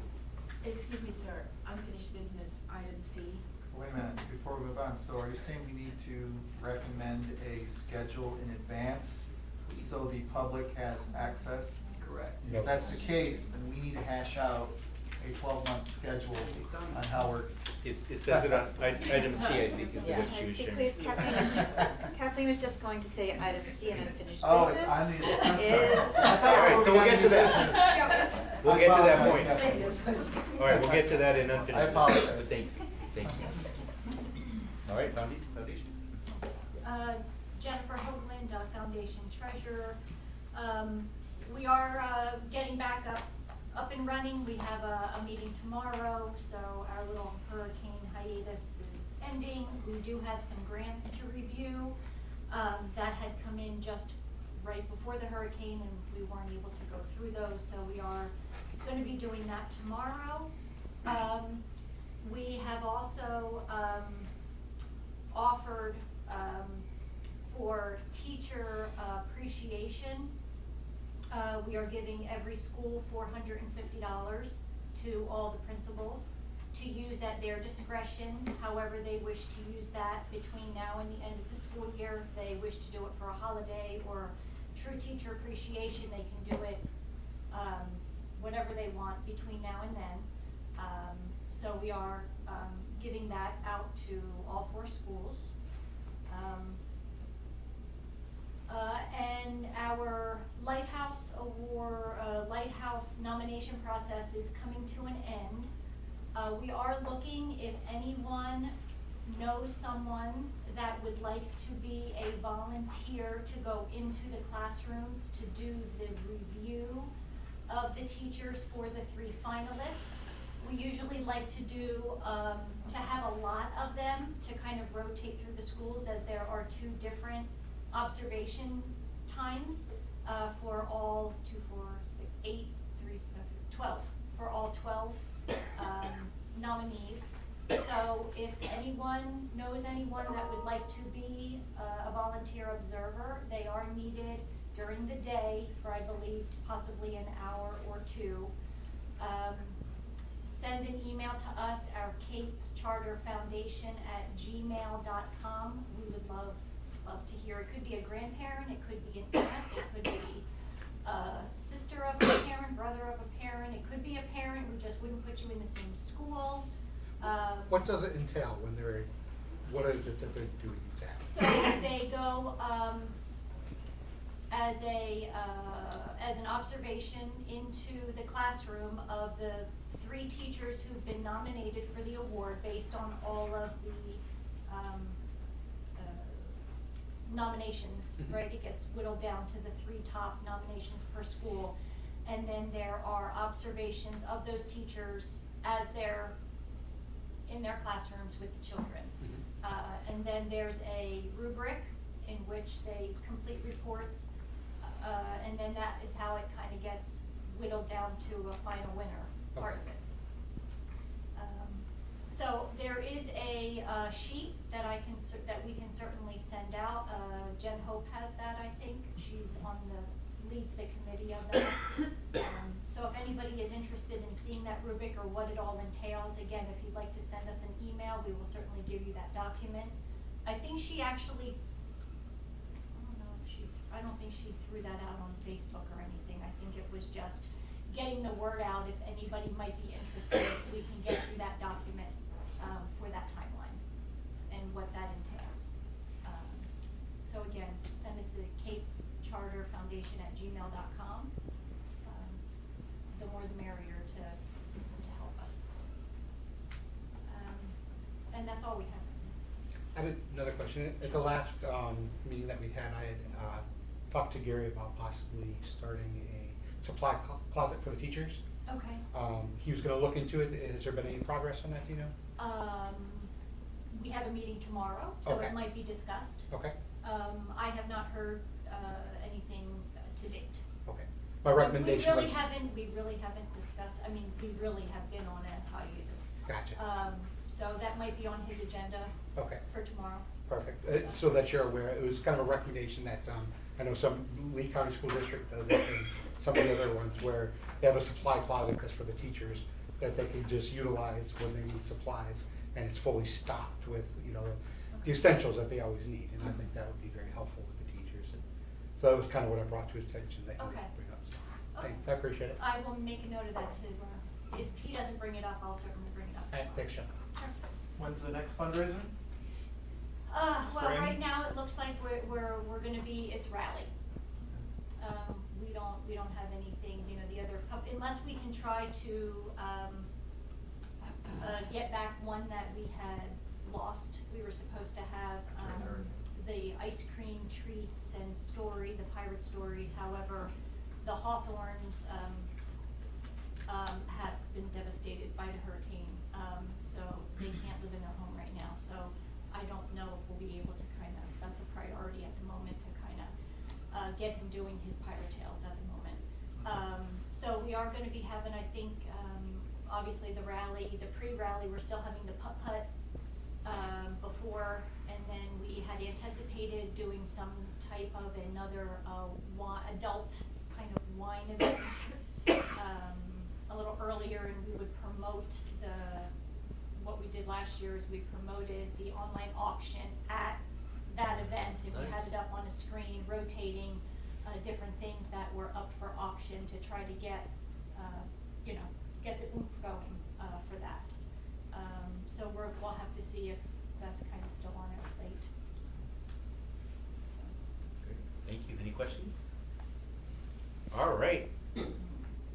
Staff comment? No staff comment today? Okay. Unfinished business. Yeah. Angie Klein.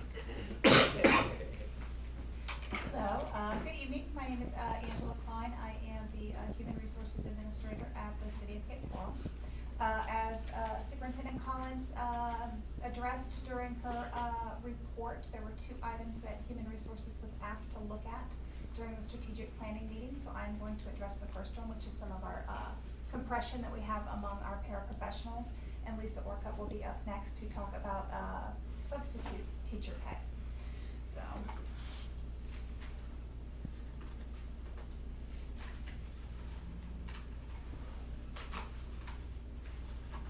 Apologies, evidently I'm moving too fast.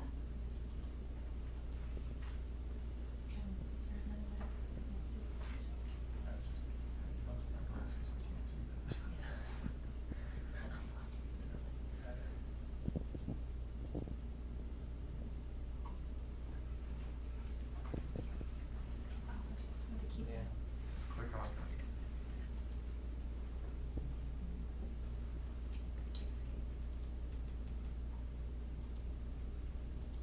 Let's just do it that way, till it's being. Yeah, okay, so it Okay. wasn't just me? Nice to know. Okay. User error. Okay, as a reminder, I think everybody was here when House Bill 5001 was passed back in, I believe it was June, for a July 1 effective date. Basically what House Bill 5001 did was raised all of the support position pay at all of the schools up to $15 an hour. This was slightly problematic because we did have several positions that were below that $15 an hour threshold. So at the time, in order to become compliant with the state statute, what we did is we raised all of those positions up to $15 an hour. This forced compression among a number of positions out of the charter school. Again, they were not at $15 an hour to begin with, so you have employees who had been there a number of years who are now making $15 an hour, and we are hiring individuals coming in making the same amount of money. So that is what we call forced compression. The major positions that were impacted by that are the paraprofessionals 1 and 2, which is the analysis I'm going to go through tonight. There are other positions that are in similarly situated circumstances, and those include your clinic assistants, office assistants, receptionists, and food service workers. So those were all positions that were below the 15 that were brought up to the $15 per hour. If you remember, we had something similar happen several years ago when we raised, when Governor DeSantis raised the minimum pay for teachers to $47.5 per year. And that did not take into account any of our veteran teachers that we had, so we ended up with a similar forced compression issue at that time. It did take us several years and several tries to bring some parity back to that. So this is going to be much the same thing. This is, as both Mark Mason and Superintendent Collins said, we're not asking for any action tonight, just bringing this to your attention. We are getting calls on this. I know Superintendent Collins is getting calls on this, and I believe the board has as well, which is why it came up at the strategic planning meeting. Well, it also came up in regards to retention. Correct. Yes. Correct. So, and I apologize, this is even smaller now that we are out of full-size mode. What I will tell you is I have this separated out into para 1s, para 2s, and sub-paras. I think we can pick that one out.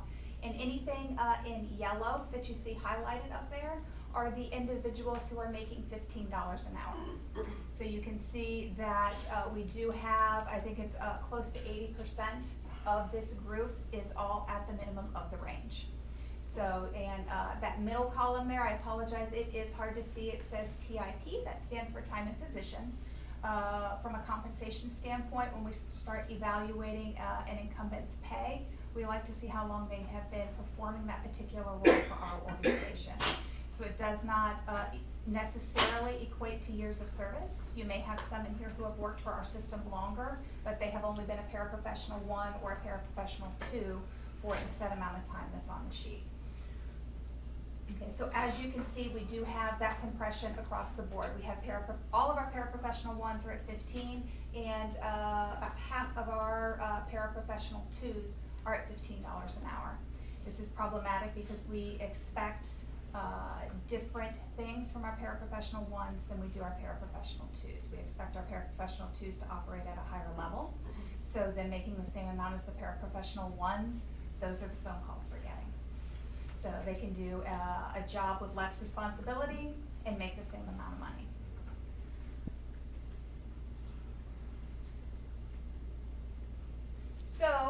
did, Lisa Orcutt and Lisa actually did a market survey throughout the area, and we came up with some recommended pay ranges.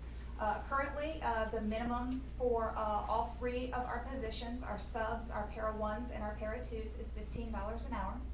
So we are recommending, or will be recommending, this is just a how we will be moving forward when we get to the budget portion and start making recommendations. We just want to make sure this is on the board's radar, and we also want the paras to know that this is something that is on our mind and we are looking to address. So we would like to raise the paraprofessional ones and the sub-paraprofessionals, that minimum to $15.50. So that will separate it a little bit from, say, our food service workers. This position requires more in the way of minimum qualifications and experience than our food service workers do. So we do want to recognize that in the pay. And then the maximums that you see there, it's about 55% range spread. For this level of position, that usually 55 to 65% is standard. So we're comfortable with a 55% range spread. So, at this moment in time, with the incumbents that I just showed you on the previous screen, if we were to implement that, the total cost, including benefits, is about $25,000 per year. However, just doing that in a vacuum and not addressing any compression, you can see that that leads to compressions within the classifications. Again, all of our paraprofessional ones would move with the minimum, so they go from 15 to 15.50. But now all of them are at 15.50, and we have one incumbent in that classification who's been in that classification for over 9 years. So somebody for 9 years has been doing this job, and somebody we just hired this year, this teaching year, is making the same amount of money. So when we make these adjustments, we'd also like to take a look at some internal compression and make some adjustments for that as well. So same thing with the paraprofessional twos. You can see that most of them would go to anything highlighted in that peachy color. Again, I'm sorry, it's hard to see. We would recommend going to the new minimum, which is $16.50. So you would only have 3 incumbents who would be earning more than the minimum. Again, that forced compression at work.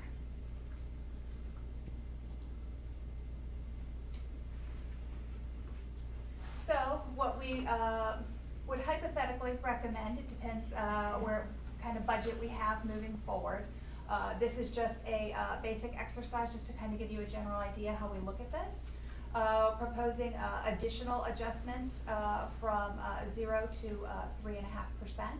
Most of your 0% are your incumbents who have been in position for 2 years or less. So that's the reason there's not a huge compression issue for them, whereas you see it more in your longer term employees.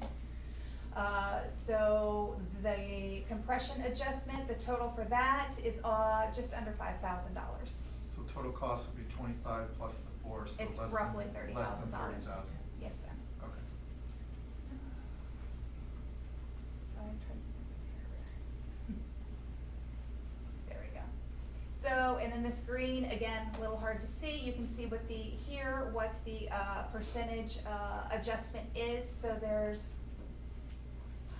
7 incumbents that we would recommend a compression adjustment on. That's the reason the amount is smaller. When we were doing this exercise with our teachers, we had a much larger veteran teacher population than we do with our paras. So that's the difference that you're seeing. And then also highlighted in the green here would be what their new hourly rate is with the minimum increase on top of the compression adjustment. And this just outlines the total cost altogether. Again, it's just under $30,000. So this is just a sample, not necessarily what we will ultimately end up with.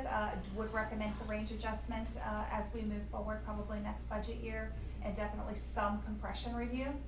And again, this is just a possible scenario in order to address that. I can send a copy of this presentation to you via email if you'd like to see it up close. It's pretty straightforward. It sounds like you've tried to be as fair as possible in every angle that you can. That's really appreciated. That's not easy to do because you'll never No. please everybody. That's No. never gonna happen. I've never met anybody who's overpaid. Yeah. That being said, is this enough? Is this the retention that we need? Is this the difference these As people are I looking stated, for? with, same thing with our teachers, we had, it was a phased approach. We could not make all the strides that I know this board and that Superintendent Collins wanted to make all in one fell swoop. It was a multi-year process, it was a multi-year, we were lucky enough that the state, after that, recognized that they were not giving enough money to the veteran teachers, so they were coming in with funding. I don't know that we'll see that for our support staff, so we'll just have to keep an eye on that, but the funding comes in and continue to maintain our balanced budget. Is this put us on par with like Lee County? The ranges, Lee County actually only has one level of paraprofessional, they don't have two. But yes, for our paraprofessional one, we are, this brings them very close to what they are currently making. And the paraprofessional two, we expect more of than the county does. So My I'm not understanding is we clear on the- actually expect them to, step in and lead classrooms in teachers' absences. So I'm Whereas not the clear on the district does not. timing, Dr. Collins. I'm sorry. I'm not clear on the timing of this proposal. We did the evaluation.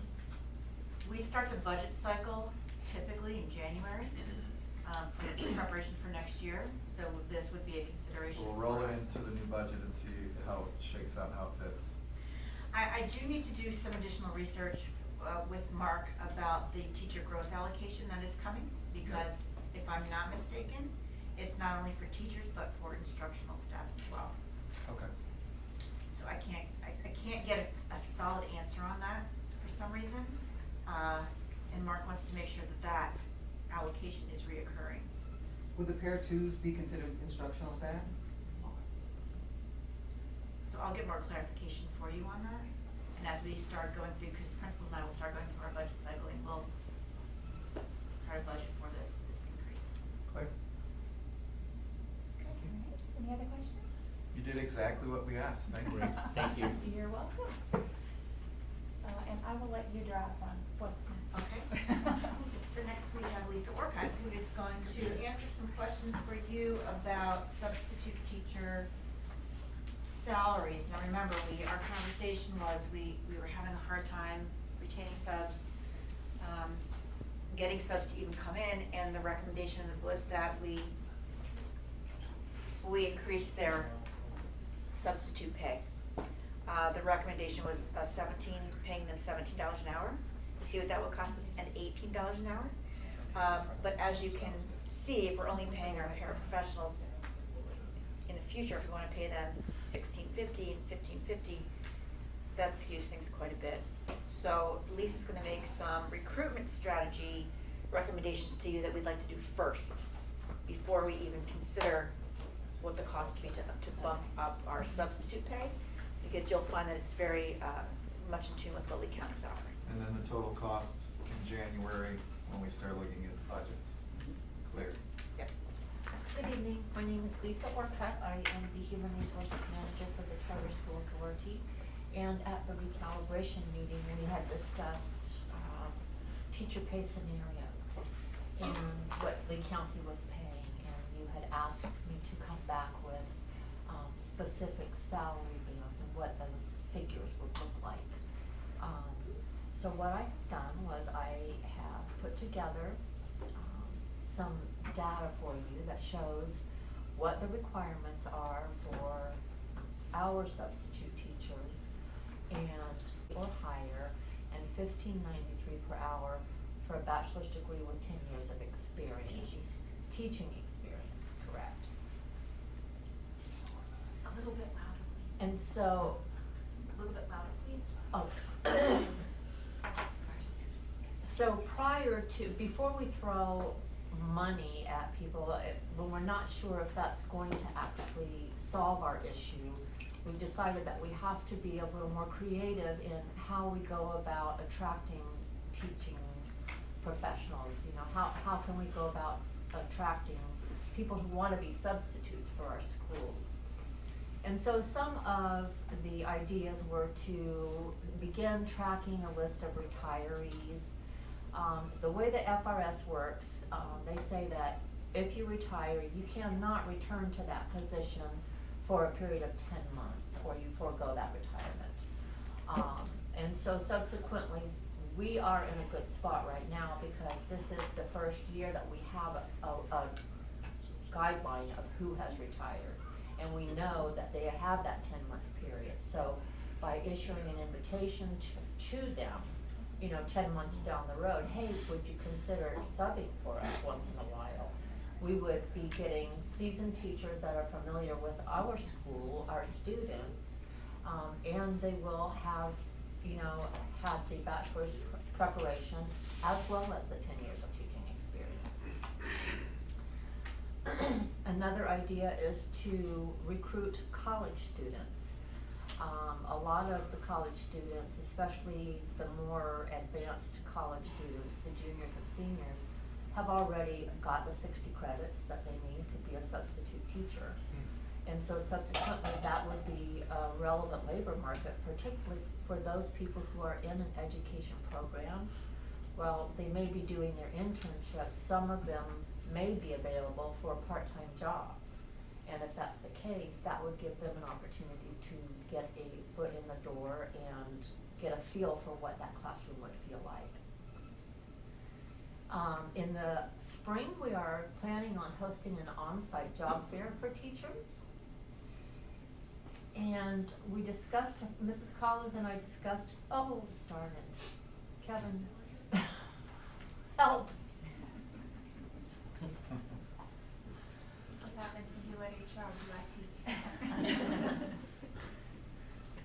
It's almost like we need to go back to school to get this.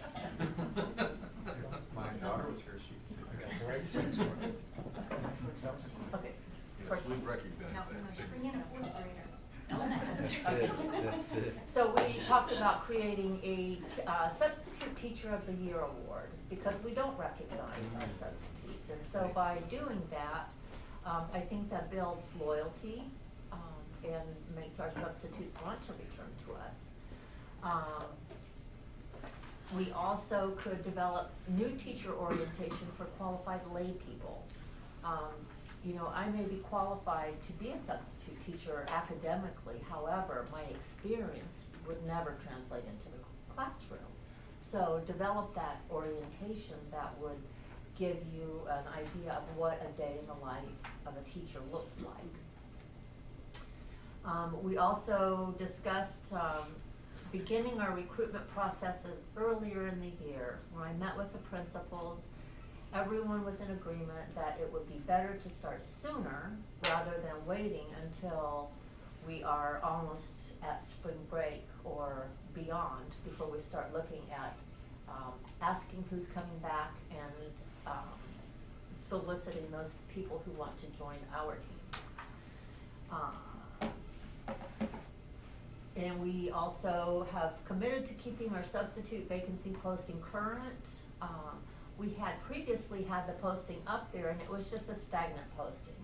And once people go on a website and they look and see a position, they go back to the website, they look and see the same position, they're not gonna click on that position. And so we have committed to updating that posting on a regular basis to keep it fresh so people will continue to click on it. And to assist the principals, because they are so incredibly busy, with the interviewing process, Human Resources is going to partner with some of the assistant principals and begin interviewing the substitutes on our substitute list who have yet to be interviewed.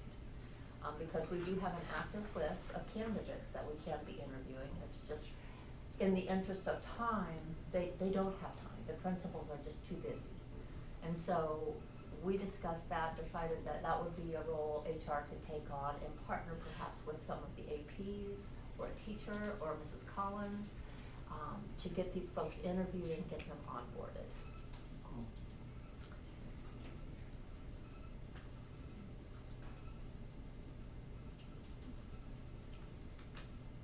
And I've got that on there again, the substitute teacher of the year.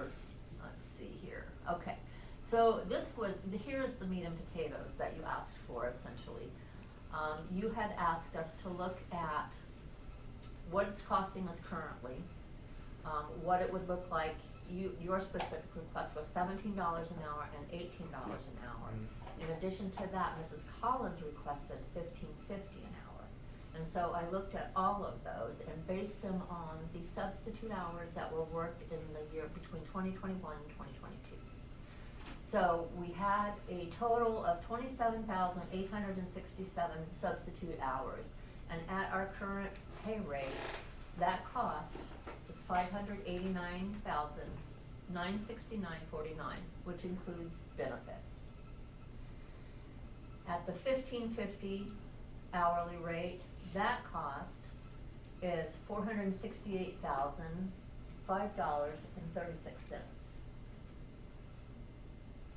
So a total cost of I'm trying to see that total cost. The total cost of increasing it, I'm so sorry, I can't see this, is $9,035.87. That's to boost it to $15.50 per hour. I'm just gonna stand because I see better. So going back down to the $17 hour that you were interested in, if we utilized that rate, it would cost us $511,874.99 for a total increase of $52,000 over what we're already paid. Almost $53,000. And that's the true cost, because there's no. That's the fringes. true There's cost. no fringes and benefits. Well, no, but it's workers' comp, it's FICA, it's Medicare. Okay. Okay. Total cost. Total costs, yes. And so, and the $18 an hour calculation, that would have totaled $541,985.28 for a cost increase of $83,015. So that's a lot of money. Well, it's 27,000 substitute hours. I mean, I didn't know how many hours it was. I didn't even know the range. It's a lot of hours. That's a lot of hours. But we need those substitutes. And so essentially, what we are recommending is first that we don't recommend any changes monetarily at this moment. This is again for budgetary purposes and informational purposes because we may come back to you at a meeting in the future and say, we have been interviewing and we have been doing all of the things that we've committed to doing, but people are still not taking our jobs. And at that point in time, we may approach and ask to have that salary rate increased. Do you have any questions? Do we have hours pre-COVID to The see 27,000. if the amount of substitute hours is more drastically increased within this past year as compared to what it normally would be? We could calculate You'd have what to go those back hours would be.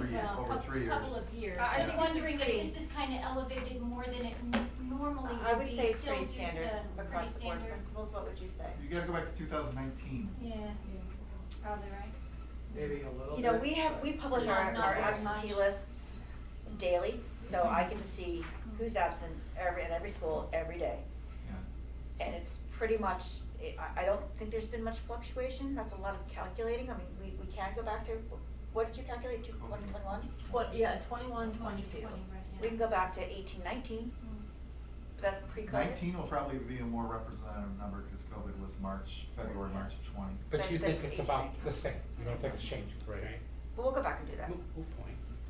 I mean, last Monday at Oasis Elementary South, we had 13 absences. But That's this one is the school. new norm, so Yeah.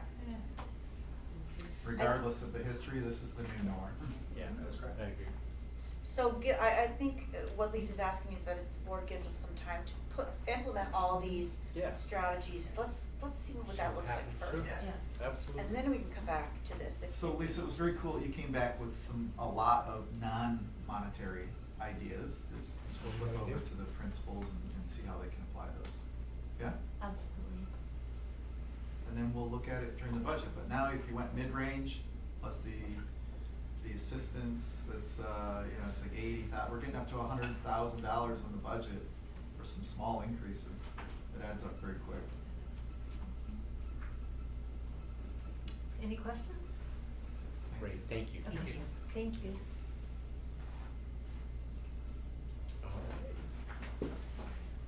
And although we didn't have it in unfinished business, at our last meeting, we talked about approving the playgrounds?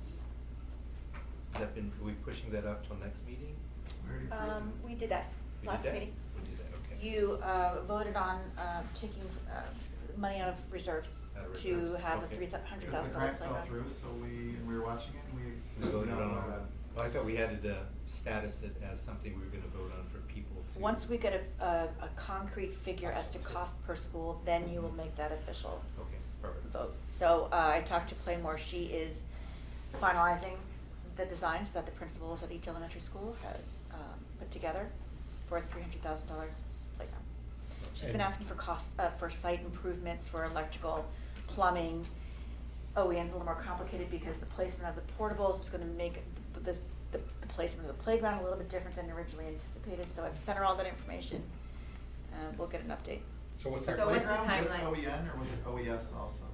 Both schools. Both. OEN's a little more complicated because of the portable project that's going on. Got it. So, Mrs. Collins, just to clarify, so what is the timeline for the playground? The timeline, according to Playmore, is summertime installation. Okay, and then I noticed, so that's second grade to fifth grade, that other playground, so they don't have a playground right now. So, Neither school does. At the city park. right, okay, We don't at South, Right. huh, not at South, no city park. yeah. And what is in place for the kids right now, in terms of, like, recess and At which school? at, I guess both of them? I talked to Parks and Rec, Matthew Creed, who just recently left. We asked them to level the areas where the playgrounds were and to sod them. Have you received your sod yet? Does not look great. I don't know if it was sodded, but it's pretty muddy in that area, so I don't know if it was, like, looking at it, like, I can't tell if it was sodded.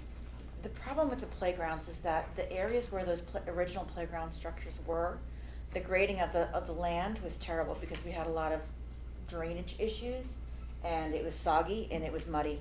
So in order for them to put in a new playground structure, What's coming? we're back? waiting to get a solid cost figure from Playmore so that the board can go ahead and do the official approval. The last meeting, Mark just said, can you agree to set aside from reserves an additional $400,000, so each playground's value can be placed at $300,000. So they've made an initial commitment, but they have not voted on Final numbers. final numbers because we don't have them yet. And this isn't impeding the process, they're still able to work behind the scenes doing what. So it doesn't shift the timeline, if we have It's to not wait. shifting the timeline. That's my. We're still okay. working on it, yeah, fine. Okay. So we're still really shooting for summertime installs. Mr. Mason, do you have a question? Yeah, I'm raising my hand. This is so weird. They did approve the appropriation of additional $400,000. That was approved, so the contracts will end up going to the city council for final approval. We'll just come back and tell you how much they are. Okay. You know, So we that's don't what have we'll, to- yeah, there's nothing more for you to actually do as far as approval is concerned, although I'm pretty sure you might wanna see the designs. Yeah, You know, because yeah. more the kids, you know, It was the the kids are ESSER funds. consulted Sorry? on these, so. The ESSER funds particularly- had to come back. No, Mr. yes, Mr. that, Chair. yes, I think we're in this related to particular what case, you it's said. not. Yeah, I You think- did appropriate the $400,000. You voted on it. Wasn't it the ESSER funds that we needed to have come back? The board wanted to vote on it last time. Let's check the minutes. ESSER had nothing to do with it. No, ESSER, we can't use ESSER funds for There playgrounds. was a grant that was out there That was that, supposed to, yeah. that fell through, so Yeah. then we asked to take $400,000 from reserves. Yes, we had 2 grants that fell through. But the city kicked in as well, right, Mark? There No. was some- No. There wasn't, okay, that was the grant. That was the grant. Yeah, we were looking, I mean, we had the grant until the grant got canceled. Yep. That was my briefing with you all at your regular meeting before we closed and went into the retreat.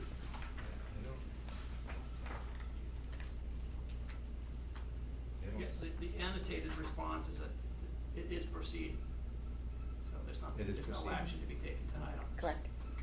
And in the future, is that something we need to place on the agenda, that an approval like that will be taking place so the public knows, is that Yeah, generally there's the? a state statute that before the board takes action, that it be published on an agenda, so the public, if they wanna provide comment, they can provide comment on it. It's exactly what you said the last time around, and that's exactly what we need to do to come back with that final appropriation. Because And you that's what said we're the doing. exact same thing. For board approval.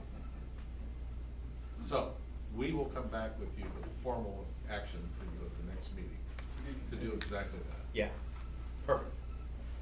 Thank you. All right. Thank you. So now we have request for, this is what Kathleen was referencing. Sorry, Kathleen. 4 of our meetings, it's being recommended that 4 of our meetings will take place in our schools. Do we need to take a vote on that? 4 or is that- meetings in the next 12 months? In the next school year. This will get us to the end of the school year, and then we will, That would be this goes until June 13th. February, April, June. 2023. Yeah. So it'll take us to the So end of that's the year. three more meetings. Right. February, April, and June. 6. So 4 out of 6 will be. So then you'll have had a meeting at each of our schools Perfect. this school year. I think that it's beneficial for us to continue the meetings at City Hall because there's other players involved that Right. have to travel here. Right. That it's probably convenient for them to stay at City Hall, such as our attorneys and our finance people. So I think that it's great to keep them at City Hall, but I would love to at least do one It's reasonable. per One per school school. per year. I think Per that's. year. Yeah, I think that's valid. We don't need to vote on that, that's just schedule it, right? We do. It's preferred to have a regularly meeting schedule, that the board approves, so the board members know when it's gonna be and they can plan their schedule. They had previously approved the calendar, and now you're asking them to approve location changes to the calendar. Oh, okay, so we have a regularly meeting schedule. Yes, sir, that they approved, but now they have just modified the locations. They're amending it. Okay, as long as the board, yeah, I would like a vote on that. Sure. Motion to amend the calendar? Second. All in favor? Aye. Any opposed? Okay. Final board comment. How about, we start down here. Any comments, final comments? Good. Wishing everybody a very healthy, safe holiday season, and I'm sure the schools need the break, so I hope you all enjoy your break.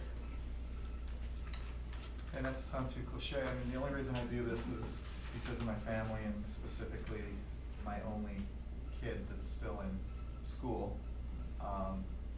But I wanna thank you guys. I really enjoyed meeting with teachers today. I enjoyed it last month. I'm completely out of touch with reality apparently. So thanks for grounding me and giving me an understanding of what's actually going on in the schools and what you guys are struggling with. So I appreciate that. And again, I'm here, and I think the rest of these folks are here to help advocate for you and to also make sure we continue to be sustainable into the future. So again, I appreciate it. We could have every meeting at the school if it was up to me, but I'm sure there's other things we can do to continue to meet and relate with the folks that are actually on the front lines. And wishing you guys Merry Christmas. We'll see you in January. Yeah, just to echo some of the same sentiments, it was great talking to the teachers, and just being in the school building in general. Although it's disconnected now, so it's nice to be back in the building. Your old home. But yeah, I would, again, encourage, if there's ever anything, reach out, and, cause that's the only way we know, right? If there's something that needs to be, we're not here to do for the day-to-day, so, have a nice break, a well-deserved break, and, happy holidays. I hope that our meeting today sheds some light on the intricacies of what's going on and all behind the scenes things that maybe not everybody sees, how hard the directors and the superintendent and the administrative staff are taking all these things really seriously, and some of the things they're doing you may not always know. And I think that you brought some of the stuff to light for us as well, so that we can be more informed voters and a better board as well. I hope that's not the last meeting that we have. I would like to continue to do that again, because I don't think we touched everything that we wanted to touch. I know I didn't. because of time restraints, but thanks for taking the time on your days to do that. That shows that you really are dedicated and you're a stakeholder in this system as well. Everybody, every teacher that we talked to had children in school. So that was amazing to hear. That's a testament to how well you're doing. So we are supporters of you all. We will get behind you as much as we possibly can and help pave the roads so that we can have better success in the future as well. So please, let's have more meetings like that. Don't be afraid to come and have public comments and let us know what's going on. And I think I'm probably echoing the same thing that you guys have already heard. We're so grateful for the fact that we had so many teachers come out and share with us, and there's nothing like being walked through what people are experiencing and then having to listen to the, you know, the air conditioning and just imagining what that's like when people are having to teach. I was disappointed that we weren't able to find out more information. You guys continue to, you know, like you said, make public comments, stay on us, and we're gonna continue to ask questions about that. That's a real challenge, and it's been going on, and I just want everyone to know that that's important to us, because it's tough for the kids, and it doesn't work, absolutely come back, because that's a lot of hours that the school needs support, and we just definitely have to make every effort to make sure that that's taken care of, so, thank you guys.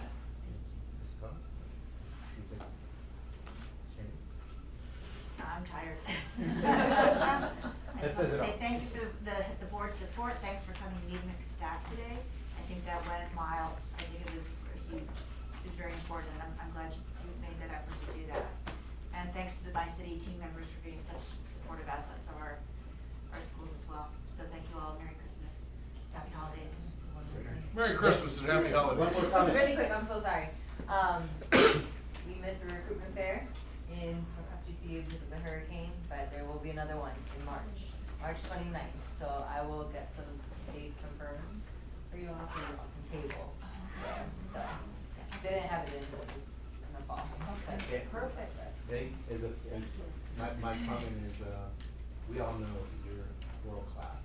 These are world class schools. The progress that the students are making is incredible. You know, when I was in Singapore, I first went to the Singapore American School, which used the IB program and all that stuff. And this is on par with those kind of programs. So although the awards are nice, it's really the work that you do every day that makes a huge difference. And you wouldn't be the gem of the city of Cape Coral if there wasn't. So good holiday. Meeting adjourned. Are we excused?